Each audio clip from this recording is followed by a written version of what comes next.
There ain't nothing better in the world than a good old Sonic game. Sonic's never had a bad game before, so... Oh, Jesus, I can't keep it straight. Voice? Sonic has definitely had his highs and lows and blah blah blah, just how many videos start exactly like that? Anyways, me and the other 4 members of Brothers Galaxy rated every Sonic game from least to most favorite. After calculating and putting all of our lists together, I now have every Sonic game listed for video viewing purposes. As a side note, let me talk about what games will not be on this list. Only Sonic games released in America will be on the list since there's no way of us playing any other versions of the games without emulating them, which we haven't done. The Mario and Sonic series won't be represented on this list because they're not really Sonic games. It's just a minigame collection with both Mario and Sonic characters. I don't really count it. Sega Superstar Tennis technically isn't a Sonic game, so you can't hate me there. Collections don't count like Gems Collection and Mega Mix. Sonic Jam won't be represented on this list because it's barely a game at all. It's just some of the classic games with a cute overworld you can explore and do stuff in. The only ports that will really be on this list are the Game Gear Sonic 1 and 2 because a lot of fans hold them in different regard than the original games they're based on. No Sonic games that have multiple versions of each game will be represented. So if we represent Sonic Unleashed, it won't be Sonic Unleashed the Xbox version and Sonic Unleashed the Wii version. They're pretty much close to the same game, so I'm not going to make a big deal about it. Same with Sonic Colors having multiple versions and Sonic Generations having multiple versions. They're pretty much as good as the originals in their own way, so there's no point in making them different sections. I think I've covered all my bases, so without further ado, let's make some enemies and talk about our 10 least favorite Sonic games. Number 56, Sonic Boom, Fire and Ice. God, shitting on Sonic Boom would make me as generic as the stages in Sonic Boom Fire and Ice, as boring as the music in this game, and as pointless as the Fire and Ice mechanics in and of itself. Seriously though, aside from having a decent sense of speed, Sonic Boom Fire and Ice is pretty meh. Sonic and friends just kinda get the Fire and Ice abilities without even trying. It just happens and they're like, oh cool, that happened. And the Fire and Ice mechanics that the game is based on is pretty stupid as well. You only use the Fire ability for melting ice, and you only use the Ice ability for, what's that? Freezing water?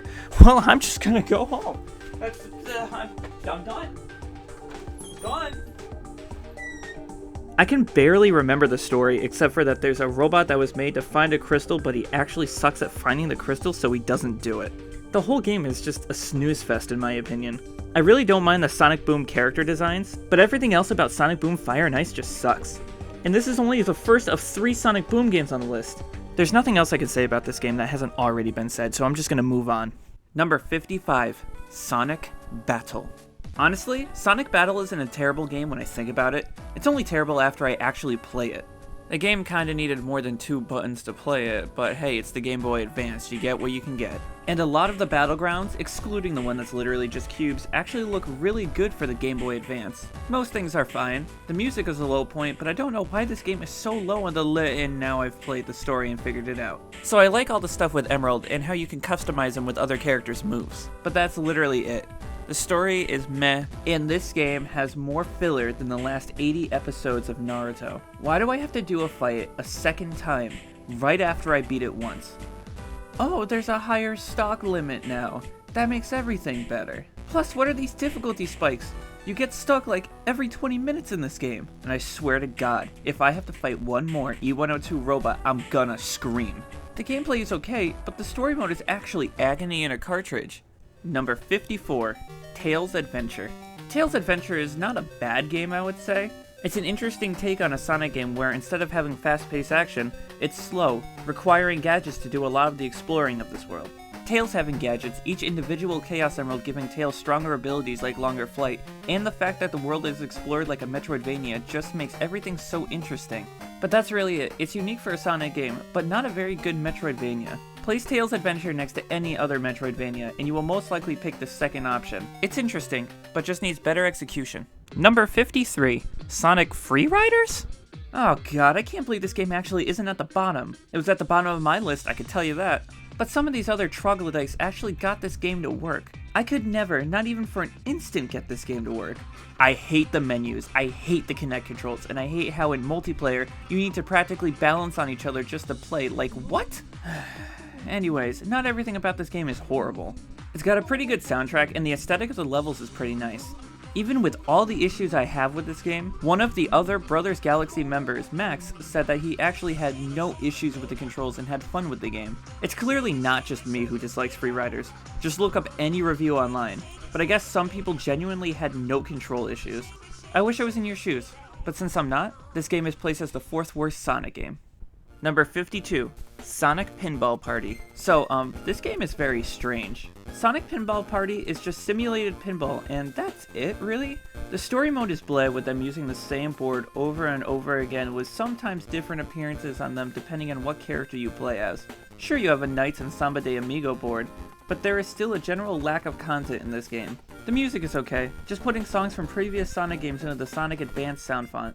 I'm honestly surprised this game got rated over Sonic Battle, but I guess people don't like simulated pinball that much. Sharky, for instance, hates simulated pinball, so we all should too, and he's a demigod, so he has to be right. Number 51, Team Sonic Racing. Oh god, this is gonna get me some hate here. Team Sonic Racing is pretty adored by the Sonic fanbase. I mean, what's not to like, honestly? The graphics are stunning, the music is amazing, and the gameplay is interesting. But I'm gonna argue with that last one, guys. Just give me a sec. I feel this game is a total step down from Sumo Digital's last racing game, Sonic and Sega All-Stars Racing Transformed. They took out the "and Sega" part so the cast is just Sonic characters. And there are barely any characters at that. Instead of having a course change to make things more interesting and varied, the gameplay relies on team mechanics to help you win races. Like the fact that you can leave a trail for one of your friends, I mean the AI, to fling off of. And then you can get behind the AI and slingshot yourself further ahead in an endless cycle. It kinda gets old after a while, in my opinion. Sonic Team Racing is a very okay game, but nothing special to write home about. Sorry Sonic fans, please don't kill me, I'm still a good guy, I swear, I just don't like one game. Number 50, Sonic 4 Episode 1. I have never really liked Sonic 4 at all. The stages and bosses are just mostly redesigns of earlier Sonic levels and bosses with a few changed gimmicks. The music is okay at best, and the physics are kinda just a mess, dropping the momentum-based gameplay from previous Sonic games and making it so most of your momentum is gained by homing attacking over and over until you gain speed. The game is really short and not very challenging, so you'll be done with the game rather quickly. But hey, at least you can go Super Sonic for the first time in a long time in a main Sonic game. And the graphics aren't too bad. It's a unique style that I don't think any other Sonic game has tried before.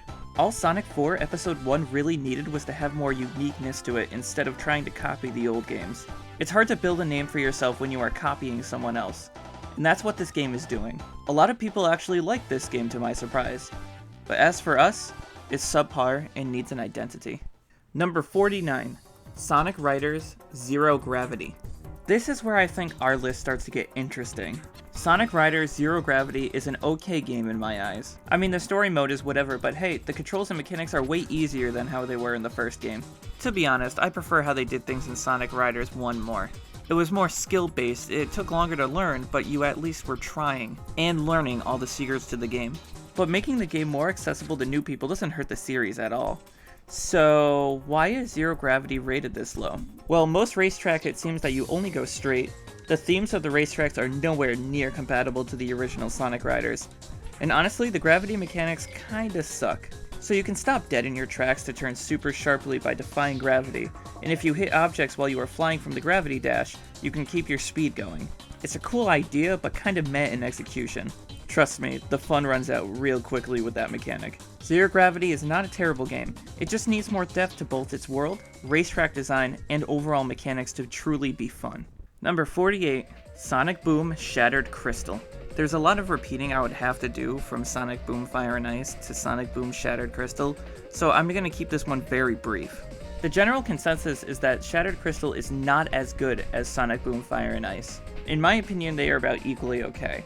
But based on this list, most members of Brothers Galaxy find Shattered Crystal to be better. I really don't want to repeat myself again and again, so just know that it's a Metroidvania with okay music and level design that encourages exploring and collecting. I really don't have much to say for this game. It's really meh. Number 47, Sonic Boom Rise of Lyric. Hey, wow, are you really putting Sonic Boom Rise of Lyric over 9 other Sonic games? Yes, my friend, and I promise you the reason is really stupid. Does Sonic Boom have good platforming gameplay? No, not really. Does Sonic Boom have super fast speed that doesn't chug from the frame rate? Not in the slightest. Well, Do you think the combat is up to par with any other beat 'em up? No, I mean, it's not terrible, but kids might like it. Then why is it on your list? Because the game is broken and it makes it really hilarious. What? Half the fun I have with my friends is trying to break games. The easier the game is to break, oh boy, the more fun it is. Just trying to do simple tasks in this game is a freaking joy. The game just doesn't know what to do with itself. Plus, I don't really mind the redesigns of the characters. It distinguishes them and gives them more personality. And the voice acting is actually pretty good for a Sonic game, even though the story stinks and the in-game dialogue happens way too much. Sonic Boom is a broken mess that I kind of adore, even though people might actually shank me for that opinion. 10 down, 46 to go. Join me next time as I count down numbers 46 through 37. See you next time, and tell me what you think of my choices, whether you agree or hate my guts. Have a great day, everyone.